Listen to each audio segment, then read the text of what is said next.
Hello internet, Jesus loves you, my name's Cody, and this is the Christian News Show we usually do every Monday, Wednesday, and Friday. If you're new to the show, welcome. This isn't usually how this goes. I usually do talk about the news, but I wasn't able to get one recorded. But I did watch the Noah movie yesterday, so I figured I would review that for everybody. Especially since I've been telling everybody that they have to go see this movie. So first off, if you were looking for just the NIV version of the Noah story, just copy and paste into movie form, that's definitely not what this is. Like, even if you go in with the same mindset that I did, that yeah, they're gonna take liberties because it's a very short story and they need to bring that out into a full movie, they didn't even really do that. What it seems like they did is they took the Noah story from the Bible and they put that onto film, and then they were like, well, we have to fill in these lines somehow. Let's be as creative as possible with what we can do between those lines. And what you get out of that is something very artistic and beautiful, but also something that I understand is going to offend a lot of Christians because it is not the biblical story that we know. I know that for sure Ray Comfort said that he was offended that they were calling this a fantasy movie, but when you watch the movie, you'll understand it.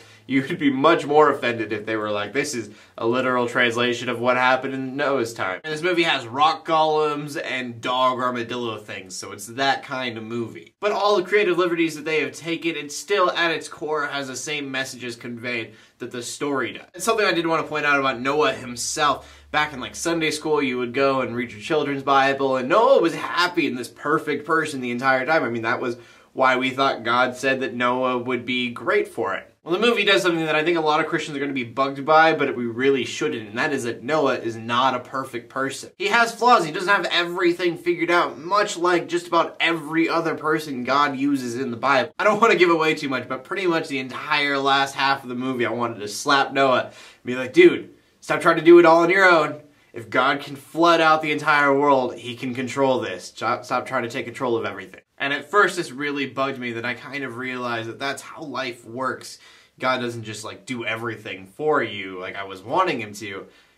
Noah had to make the decisions on himself, and God just kind of pushed him in the right direction. CGI was a little bit rocky at times, and once you've seen that movie, you will understand why that's funny. There were just certain times and movements of things that looked really cartoony, which I was kind of sad about. But the CGI was really all that I found wrong with the movie. I know a lot of people felt that in the writing, sometimes it felt like Aronofsky was trying to get as far off the deep end as possible, and that took away from the movie just because he was trying too hard. I didn't really see that. Also, you may have heard that this was going to turn out to be an environmentalist movie. They do talk about the environment here and there, but it's just because man is so corrupt that they have completely destroyed the earth. It makes sense when you watch the movie and it's not overbearing in any. So just to close up on all of this, I loved this movie, but if you were looking for like Son of God movie, if you watched that, it felt like some of his words were literally ripped out of the NIV Bible. That is not the case for this movie. This is definitely a piece of art, and it's not them just trying to take the Bible story and push it into a movie. Honestly, I think Aronofsky did really well, and I hope to see movies like this more in the future. Anyways, there's no question of the day, so my name is Cody Arbor,